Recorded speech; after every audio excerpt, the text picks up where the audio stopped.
Hello everybody and welcome. In this video I'm going to show you all controls on your speaker Baseus VO20.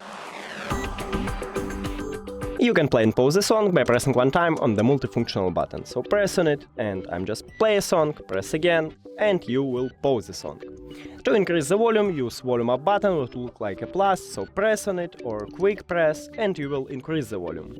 To lower it, use volume down button, which will look like a minus, so press on it or quick press and you will lower the volume. To play next track, press and hold on the volume up button. Here we go, and to play previous track, press and hold on the volume down button. Here we go.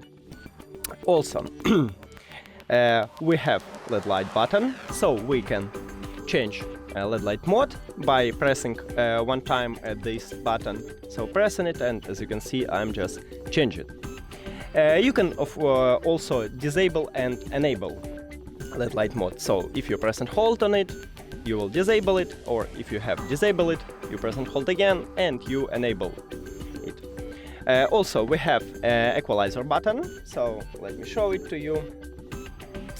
You can just press on it and you will change a song. And the last one, you can enable true wireless stereo mode by just pressing, let me show it to you also, but just pressing 3 times at the EQ button. 1, 2, 3. And right now it enable, and also we see it by this LED light. That's it, thank you for watching this video. If you found it helpful, please consider subscribing to the channel and leave the like on the video, it's really important to us. See you later!